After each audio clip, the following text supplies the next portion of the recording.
Hello, everyone, and thank you for joining the webinar today. If you're new to the series, the Digital How-To is a collection of interviews with leading digital marketing experts on how business owners and marketers can discover ways to improve their interaction with consumers online. I'm your host, John Simpson, and today we're focusing on how to create a video marketing strategy. If you have any questions during the webinar, add them to the chat box and we'll answer them today or follow up with you via email. I'm joined by Romina Nadal, digital brand strategist at 2060 Digital and a leading expert in digital marketing. Hey, Romina. Hi, John. How are you? I'm doing all right. How are you doing? I'm doing good. Thank you for having me. No problem. We're talking about video marketing today, and it seems that for a lot of people we talk to, organizations, video seems to be one of the biggest hurdles. We know that it's one of the best forms of content out there, but whether it's the assumed cost of video production or it's just a much more complicated medium for people to break into, people really seem to have a hard time. They know they need to do it, but they don't know how to start. Mm-hmm. So how does one start a video marketing strategy? Right. And that's a wonderful question. I think a lot of times people are very threatened by this idea of like a video needs to be super produced or needs to have actors and it needs to be all out there for it to work. And that cannot be farther from the truth. People are very intimidated by the idea of video. But it doesn't need to be this overly elaborated video for it to work. What it needs to be engaging. It needs to be short. It needs to talk to people in an engaging way that they're going to want to interact with your brand. You don't need to hire actors or celebrities an influencer videos are wonderful. But you can also make some videos with images, logos, and text, add some music, and explain why your product is important, why people are going to want to engage with your product. And then that's going to make an impact, and that's going to be a wonderful video strategy if you're targeting it to the right people. One thing to keep in mind when working on a video strategy is the what, the how, and the why. Right? So whenever you want to deliver your message, especially on a video, you want to make sure it's short enough that it doesn't linger. People are not just like, all right, trying to skip, but it also sends your message across. So you need to have a quick, clear, and compelling video to explain who you are, what you do, but most importantly, why it matters to people. So obviously, I'm assuming that video is already a right fit to me. Are there different organizations that maybe video is a bigger imperative than others? Are there some organizations that maybe don't need to worry about video? Like if you're thinking someone like right out of the box, who is a really good fit for video? And this might be a very general answer, but I think everybody really is fit for video. That's so convenient. Every organization would be great for video. The question is what you want to send across. What's your message? What are you trying to do with that message? Is it a branding idea? Do you want people to get to know your organization? Video is definitely the best way to send your message across. And it's the best form of branding, really. 54% of people who have engaged with video have increased their brand awareness. So people are more likely to actually watch a video about something than to go to your website that could be very text heavy and read because, let's be honest, who has the time for that now? Yeah. Video is able to show your message with either just text or people talking, have a script.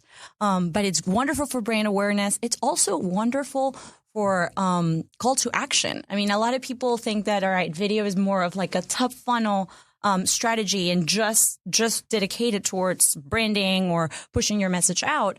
But you could also have a really strong call to action in your video ad strategy on videos that you could run on YouTube or social media, telling people to do something, take an action after the video. And it's the wonderful thing about digital is everything is very measurable. So in a long format way of answering the question, I don't think there's a specific organization and a specific video strategy that they should choose. But the main question back there is, what do you want your objective to be? And based on that, we can find a video strategy for any organization.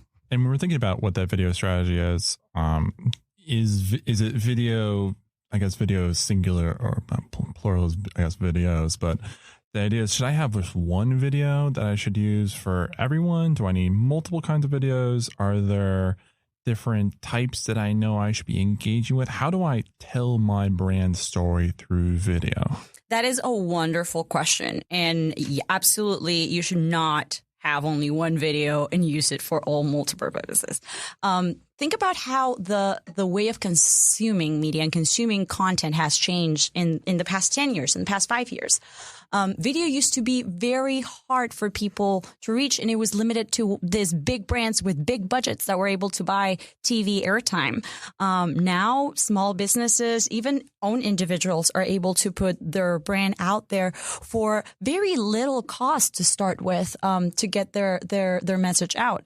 So going from video almost being impossible to reach for a lot of brands because of the cost associated with buying a TV spot, now have this awesome venue of YouTube, social media, OTT, and even pre-roll where they can showcase their message and they can reach people. But the important thing, again, to keep in mind is relevancy and why it is important for people. So, and this goes back to any sort of marketing strategy or marketing project that you want to do. Who's your audience? Who are you trying to speak to? Right? So the video needs to be produced in a way that you're speaking to that audience and that is compelling enough that people are want to take action or are going to remember your brand. They're going to remember your name. If your video is too long, people are not going to engage with it. They're not going to watch it all. They're going to skip it.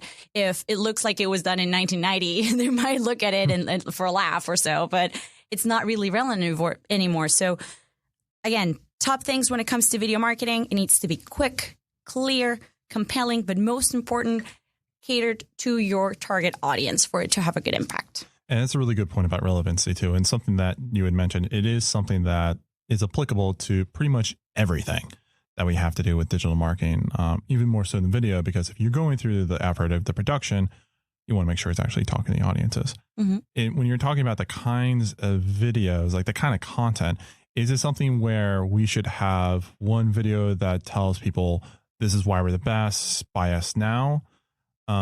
Is it where I should be leading with thought leadership? What are the kind of videos that you've seen really engage with people? So when they're thinking about a shoot or content they need to produce, what kind of stuff, what kind of storyline should they be thinking of? What kind of content's going to engage with people? Mm-hmm. So the first things first, people need to know who you are, right? They need to have an idea of branding in order to be able to associate that brand and that name with an action later on. So I think the first video, let's say, if you were to produce a series or were you to produce a bunch of videos to push your marketing out there, first things first, who are you and what are you doing? Why is it important? Why would anybody buy your product? Why would anybody engage with your brand? Why would somebody want to learn more about you? I think that, and that goes back to something that we as marketers always talk about, which is our marketing funnel, right? The top part, which is you want to let people know who you are so that later on you could influence their decisions once they're ready to buy, which would be more bottom funnel. So first things first, branding. You want to push your message out there. Once people are actually ready to engage, that's when you can play with the call to action. It could be click here to learn more. And YouTube actually has wonderful now add-ons, let's say, that you could use in your video strategy, which there are little banner buttons at the bottom where you can click to go to a landing page or to wherever the brand wants to direct you to. But those click to call or like learn more or shop here have definitely changed in the past 5 years. And people are using video more now as a bottom funnel strategy too. Because think about when you're ready to make a big purchase decision, let's say a car, or we're recording now at a radio studio. So let's imagine like headphones, right? Really expensive headphones. The first thing that you're going to want to do is some research, right? Learn more about various products and how they work and why are they a good fit for you or not. So most likely what am I going to do is I'm going to Google it, right? Mm-hmm. And from there, natural human behavior. I'm not going to want to read a whole article as to why I should buy a pair of Bose headphones instead of, I don't know, Dr. Dre's, because it's just a lot. I don't have the time for that. So what am I going to do? I'm going to go to YouTube and I'm going to search it. I'm going to listen to reviews, see how people are using that, because that allows me to learn more about how the day-to-day product's going to work instead of just imagining it or seeing an ad, which, okay, it could be great. But I'm not really I'm seeing more from the sell perspective, not from the day-to-day use. So after looking at reviews and everything, I might be more willing to take action. Now they're influencing me as a decision maker for me to buy a product. So I would say going from the top part of the funnel, from branding to influencing a decision at the very bottom, video can touch all of those touch points for people. And when I'm watching videos online, I mean, the analogy you use is exactly probably the same thing that a lot of people go through, is that they're looking for a new product. They want to know how it works. Most of the times we look at, Better Business Bureau or reviews online from other customers, but because now we can just see how the thing works in front of us and other people are reviewing it, unboxing videos. Do you see that more people are actually going on mediums like YouTube to actually buy things, or is it really where they're just looking to be entertained? No, 100%. I mean, YouTube is the second largest search engine in the world, and it's the third largest website for traffic in the world as well. Like, people are going to YouTube to get entertained and watching the show they missed last night. Let's say if I missed watching Stephen Colbert and I want to go and Google it, and then I'm just going to go to YouTube and watch his channel. But I also want to learn about how to set up a campaign. I can go into YouTube and learn from somebody doing a tutorial. So video has honestly revolutionized the way we consume media, the way we learn things. People are just naturally more visual. And again, it goes back to the time. Nobody wants to read a whole article when they can see somebody explain it to you maybe in an easier way. So yes, absolutely. People are gravitating towards video more, and it's only gonna grow. Now, when we think video, a lot of people normally just think YouTube, right? But it's way more than just YouTube. You have social. So videos and Instagram and Facebook have grown significantly in the way that people are consuming information now. It's just only going that way. It's only going to grow. Then you have OTT and streaming services. And for those who are not very familiar with what OTT is, it means over the top. Anything that's like Netflix, Hulu, anything that you stream on either your mobile devices or through a connected TV like Amazon Fire, it's like Apple my smart TV. All of those ads now, think about it. Before, I used to watch TV and have to sit through, a minute or two of commercials. So natural behavior, people would change, right, when commercials would come on. Now, with this streaming services like Hulu, if you are not paying for the service that doesn't include ads, you have to sit there until the commercials are done for 90 seconds or so that you can consume the content that you want to. But that also is wonderful because now ads are catered to you. People know what you want to consume, right? So are more targeted, which means are more relevant. It makes for a better ads experience. And we talked a lot about the content itself so far and making sure that content is developed for the right audiences. Once I have my content developed and maybe I'm pushing it on YouTube, or you had mentioned social media, Instagram, how do I make sure that video is actually getting in front of the right person? Absolutely. So that's a great question. So we talked about the importance of relevancy and making sure your video itself speaks to the right people. Now we have to talk about the idea of targeting, right? Wanting to reach to those people. So YouTube, which is part of the Google network, once you set up a campaign, you're actually able to choose your demographic and your geography and people that you want to reach. You can target people based on age groups, based on behaviors and interests. By placing little pieces of code or pixels in your website, you're also able to retarget, which means follow people around. Who hasn't experienced that, where they go to a website and then they keep seeing a banner of the shoes that they were going to buy, follow them throughout the internet? It's Creepy the same but effective. Exactly. It's the same idea with video. I can visit a website talking for cars, for example. Cars, the automotive industry does it a lot and very successfully, I must add. If I go to let's say Mazda, because that's the car I drive, to look for service or something, and then I go to YouTube later on, I am seeing ads for the new Mazda 3 that just came out, where I'm not going to buy a car necessarily right now, but they're putting that message in front of me because I visited their website. So they at least know I have some certain interest for that brand, right? So there's different ways that we can target our intended audience. Same goes with Facebook. We talked a little bit about the targeting on YouTube a little bit before. With Facebook, it's the same. You can target people based on their interest, on the pages they like, on their age groups, their behavior, people they follow. So honestly, the options are limitless there. What you really need to do as a brand is sit down and think about the people you want to reach and the people that are engaging with your audience. So then later on, your marketing strategies could be more focused on that. The whole idea. Sorry, go ahead. No, go ahead. I was just going to say the whole idea is to prove ROI, right?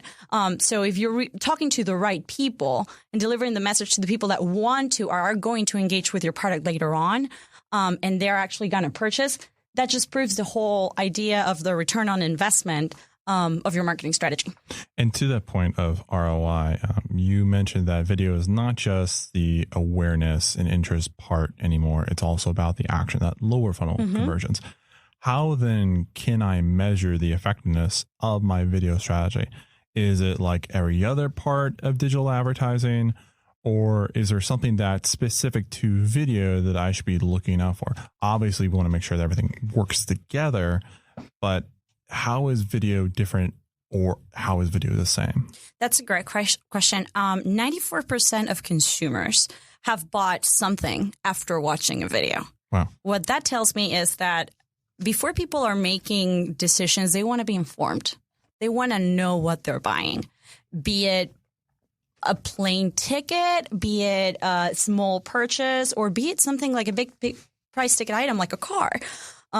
People want to do some research. They want to learn more instead of just like, okay, I'm just going to impulse buy this thing and that's it. No, you need to be in front of people and create that engagement. In terms of measurement, there's a lot of ways that you can measure video, but that goes back to what are your objectives and what do you want to do at the end of the day? What are you going to be measuring?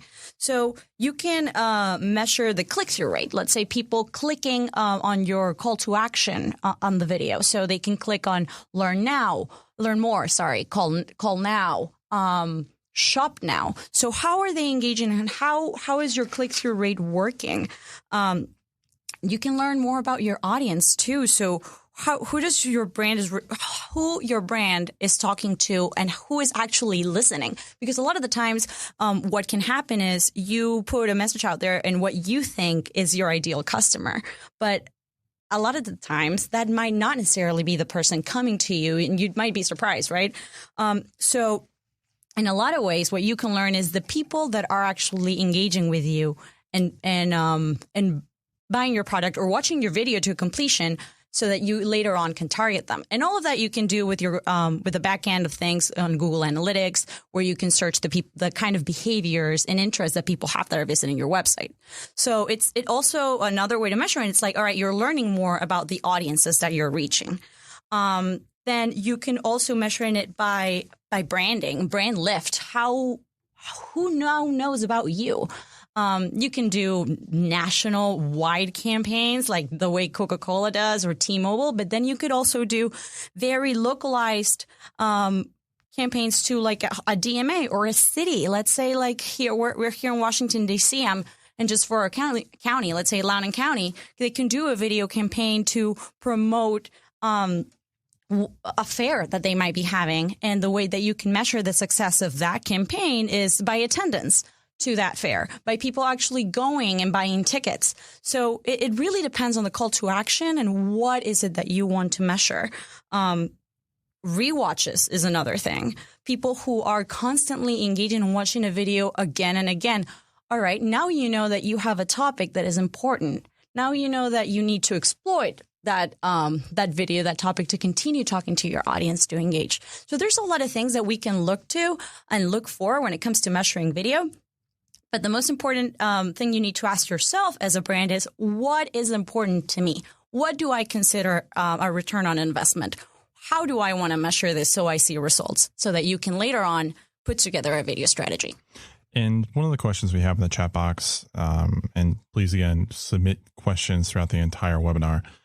How does video affect the rest of my digital marketing strategy? And this is something that, because it's a great form of content, is it something that should live on YouTube, or can I also repurpose on my website? How does it fit with everything else I have going on? I think it's a very interesting question, because we get asked a lot when we're putting together campaigns for people. What about this product, or what about this venue? I mean, I think you should think very holistic when it comes to marketing, and think about the consumer and what the different touch points they normally have to do to make a decision. With video, SEO, which is search engine optimization, is absolutely wonderful. It really, really helps when you upload a video to your website that might have some engagement on YouTube, and then people are finding you easier. When they go to Google, you come up in the organic results easier than if you didn't have any sort of video content. So there's a few things that drive SEO for a website, right? The first one of them is video. Second comes with images, photos, or pictures. And the third one is actually going to be text and keywords. So that's a way to exploit, let's say, an SEO strategy with putting more vlogs, like video blogs, on your site. And obviously, we talked about lots of different audiences that we can target to and how we can get different pieces of ROI. How fresh do I need to worry about my video? Do I need to create a new video for every product, every audience, every season? When we're thinking about, because usually when we talk about like something like display advertising or even search ads, we're always looking for ways to improve upon it. Is this video the same thing, or does it have a longer shelf life than a lot of other pieces of content? I think it definitely has a longer shelf life, especially than social or display advertising. For like display, you can play with and maybe change the creative every 3 months or so, depending on how much engagement it's driving. With video, depending on the relevancy of the video, you can continue to run it seasonally. I mean, it depends on the nature of your business too. Let's say we're working for an HVAC company. They most likely are not going to run something for heaters in the middle of summer, right? Mm-hmm. The creative is going to speak more towards AC units, or I mean, I'm not very familiar with the HVAC. But like it's always going to flood at some point. Flooding is not something that's going to go away. So something like a flooding video is something that is always good versus something only really matters in the winter versus the summer and all that. Mm-hmm. Yeah. So seasonality might be important for some businesses, but then a general branding message is always great to have. And that's something that you can run for a couple of years, a good branding message, and then revamp it and change it up. And then you can have smaller videos in length. I mean, when I say smaller videos, I mean smaller videos in length, like 15-second videos introducing a product or introducing a service. That you link to that 30-second spot or that 30-second video talking more about branding. So short answer, yes, definitely has a longer shelf life than any of the other forms of advertising. And a lot of the questions coming through have to do with type of content. I know we've touched on this a few times already, but how do I balance talking about my brand versus talking about my services versus doing like thought leadership pieces? Is there a right mix of what I should be doing? If obviously we talked about first, you have to start with your brand, if nothing else, but from there, what kind of pieces should I be putting out there? And honestly, we've talked a lot about paid advertising for video. What should I worry about? Should I worry about organic views on my YouTube page or anything like that? Yes, absolutely. And that also speaks to the nature of your business, what your objective is.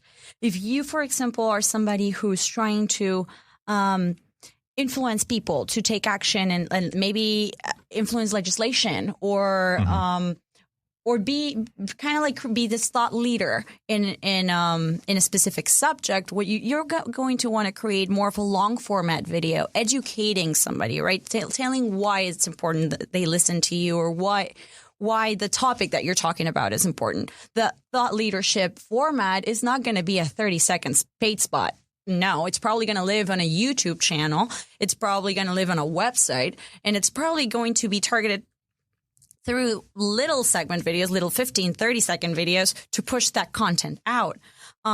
So it really depends on what is your objective as a brand. What do you want to deliver? What do you want to be known as?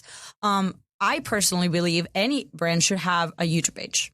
I think that you should have your social pages in place, because in your YouTube page working and your website as good as it can be, because that's your storefront now. Like people, less and less you're seeing. I mean, yes, there are definitely stores you're going to go into, and you most likely are going to direct people from your online traffic to your actual offline store traffic to go there. But nowadays, all of these different touch points online is what people are actually engaging with, and it's what people are getting to know you by. So if you have a website that is slow to load, that's not working, people are most likely not going to spend much time there, right? It's the same idea for video. If you have a video that is super long and you're really not telling me anything, why would I watch it, right? Your video needs to be compelling. It needs to be long enough so that your message comes across. Even on thought leadership, where you're doing more of a longer format program, it needs to be long enough that people are going to stay engaged with you. That is kind of for, like, let's say the not paid, something that lives on your YouTube channel, a tutorial that you can do on how something works, or why you like a brand versus another. Those videos, the idea with it is send your message across. Once that's done, it doesn't need to be longer than that. And with paid video, with the 30-second videos or 15 seconds, that are definitely more engaging and that work better for advertising purposes, because people have a shorter attention span nowadays. Everybody is like, go, go, go, go. So you don't want to be sending somebody to a 2-minute ad video, which nowadays you're seeing more and more online and on YouTube, but people skip that. Like, honestly, people normally lose attention after 45 seconds. So, like, you want to make sure that when you put together a video strategy, be it paid or organic for your own purposes, that your message is to the point and engaging. And speaking of being to the point, that's all the time we actually have for today. Thank you so much, Maria, for joining us. Thank you so much for having me. And yeah, this was wonderful. Thanks. Yeah. If you want to see a recording of today's webinar or reach out with questions about your own video strategy, you can visit 2060digital.com/DC. You can also subscribe to the Digital How-To podcast through your favorite podcast player to get a new episode delivered to you right when it's available. Also, podcast listeners will get access to exclusive bonus content, including some of your questions we weren't able to get to today, success stories from other video marketing strategies Ramina's worked with, but also some details and resources how you can improve your video marketing strategy starting today. So be sure to subscribe to the Digital How-To podcast and get that bonus content. But in the meantime, thank you everyone for joining the webinar, and we look forward to seeing you on the next Digital How-To.